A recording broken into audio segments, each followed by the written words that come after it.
So it's another beautiful day on the Battle for Azeroth beta, and today we'll be taking a look at professions going into BFA. This will be everything you need to know to be able to choose what your profession will be in BFA. This will be focused on the major professions, meaning no gathering professions, no archaeology or cooking. But before we get into the professions themselves, I'd like to go over what they've changed overall with professions in BFA and the new Scrapper. Starting off with the Scrapper, what the heck is it? There are two Scrappers, one for each faction. You can find the Scrappers in the respective main cities in the new Battle for Azeroth zones. These Scrappers are the new and updated Obliterum Forge, but unlike the old Forge, the Scrapper is a lot more useful for any and all professions. If you've ever used the Obliterum Forge, then you know the drill. Put an item in, scrap it, and boom, you got yourself some mats. This time around though, you can put up to 9 items in at the same time, making it a lot easier or at least quicker to use. The Scrapper is not limited to crafted item. Instead, any armor or weapon from the new expansion is salvageable, apart from items you buy from vendors. So if you get a green chest from a quest, you can salvage it. Scrapping an item gives you mats corresponding to the profession that can craft that particular item. So for example, scrap a plate chest and you get blacksmithing mats. Or if you scrap a fist weapon, you will get leatherworking mats, and so on and so forth. And on top of this, anytime you scrap an item, there's a chance that you get the new Blood of Sargeras, Expulsum, however you want to pronounce that. This mat can only be acquired through scrapping and Alchemy transmutes.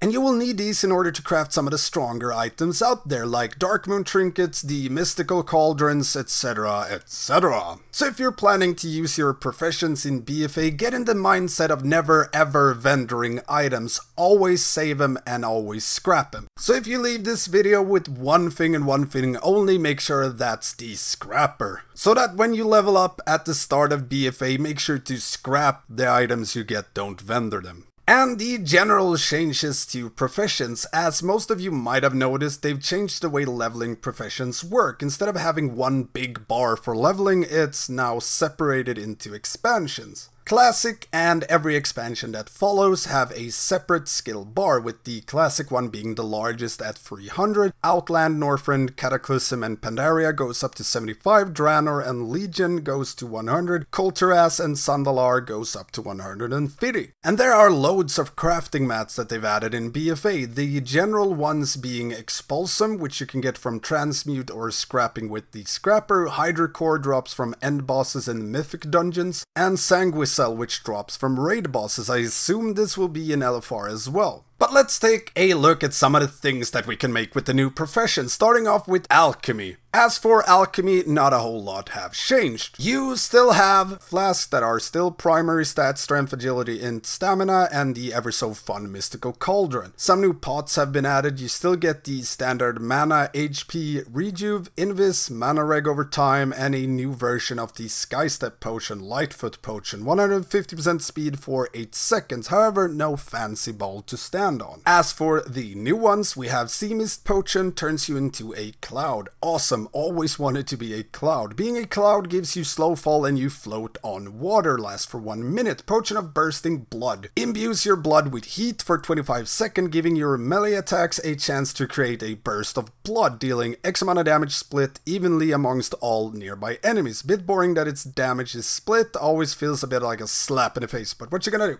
And the Potion of Rising Death empowers you with shadow magic for 25 seconds, giving your ranged attacks a chance to send out a death bolt that grows in intensity as it travels, dealing up to X amount of shadow damage when it hits its target. There's also an armor potion, nothing fancy, you get a bit of armor, lasts for 25 seconds. However, they've added primary stat potions now. Stamina, strength, agility and intellect increases your primary stat by 185, lasts for 25 seconds. Stamina is increased by 226. So it's pretty much prolonged power, but worse, a lot worse. But some new trinkets. There's a couple of different alchemist stones, increases your verse by 59 or 114, dealing damage or healing. Have a chance to increase your strength, agility or intellect by either 259 or 521, depending on which quality you have the alchemist stone in, the green or the blue. And as always, they also increase the effect of healing and mana potions by 40%. And a new kind of trinket, tinctures. These do not require you to have alchemy to be able to use use them. Hello, Prophet. First out is the Endless Tincture of Renewed Combat. Increases verse by 59 and restores 10k HP when you kill a target that you'll experience or honor. Usable at level 111, so decent for leveling, I guess. And the Endless Tincture of Fractional Power. 114 verse on use copies your current flask buff, giving you a fraction of its power on a 1-minute cooldown. On top of this, there's the standard transmutations to change one regent into another. Make fishies into gems or meat into pets, which seems a bit weird, but sure. 1 day cooldown across the board, but a neat way to increase the weight of your wallet. Moving on, Enchanting. Weapon enchants are back, score, and there's a lot of them. Starting off with Gale Force Striking. When using melee or ranged attacks and abilities, there's a chance to increase your attack speed by 35% for 15 seconds. Torrent of Elements have a chance to increase your elemental spell damage by 10%. Siphoning increases your leech by 32 at all times, and Coastal Surge sometimes causes the wielder's helpful spells to put a hot effect on your target that lasts for 10 seconds. There's also a new series of enchants for secondary stats only. They grant you 50 of a secondary stat for 30 seconds, which stacks up to 5. Getting 5 stacks gives you 400 of that stat for 12 seconds. And this is just awesome for me. I love weapon enchants. Was a huge bummer in Legion when they were removed. Made sense, but still. And this new one looks pretty fun. I mean, 35% attack speed for certain specs is crazy, or the stat one for classes that scale very well with secondary stats. There's also the standard profession enchants, one that increases your crafting speed with all professions, totally getting that for alchemy, one for faster surveying with archaeology, and faster skinning, mining, and herbing. On top of this, we have the paladin's new favorite enchants, Hearthstone Bracer enchants. That's right, there's 3 different ones, one that reduces the cooldown of your Hearthstone by 5 minutes, one that creates an absorb shield while you're using your Hearthstone, or one that makes your Hearthstone go a bit faster. Pairs up nice with a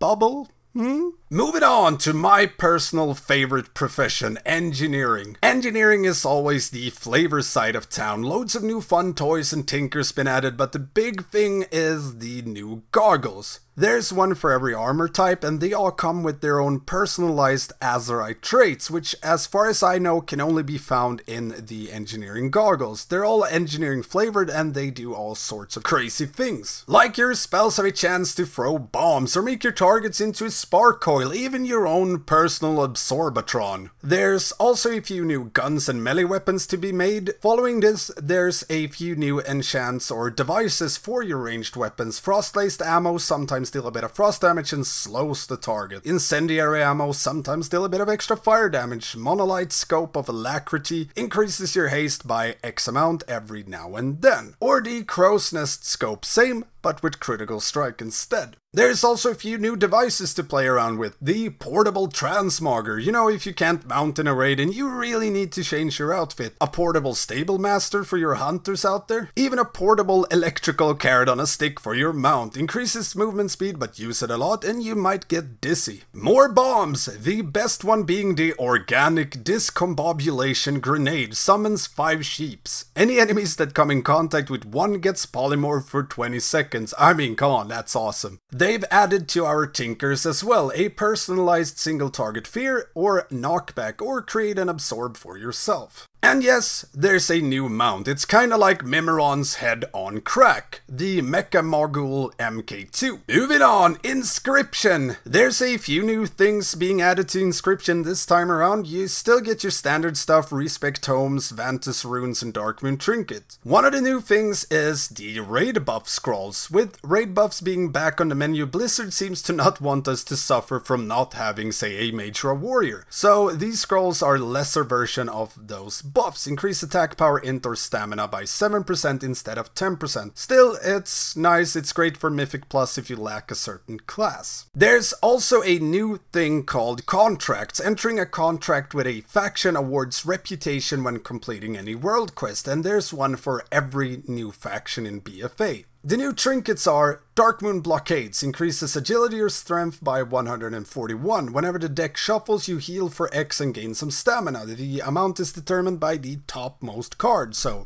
random. And Darkmoon deck Tides restores a moderate amount of mana when the deck is shuffled, and there's a chance to throw a card to a random party member. This card heals them and bounces to other party members. Amount of mana restored and number of bounces depends on the topmost card. And Darkmoon Squalls increases int by 141 chance to proc a dot on your target. The duration of the dot is determined by the top card. And Darkmoon card Fathoms. 141 agility or strength chance on attack to drop an anchor on your target, dealing damage to them. Size and damage is determined by the top card. Can't wait for that one. I mean, even if it turns out to be crap, dropping an anchor sounds way too good. Moving on, Jewelcrafting. Not a whole lot has been added to Jewelcrafting. It's still the secondary stat gems, an epic primary stat gem. You can craft a few staffs, which is nice, and a couple of rings with high secondary stats on them. The biggest thing they've added is the experience gem, the Insightful Ruby Light. Increases your experience by 5%, but it's unique equipped, so you can't have a whole set of it. Still a nice bonus, and I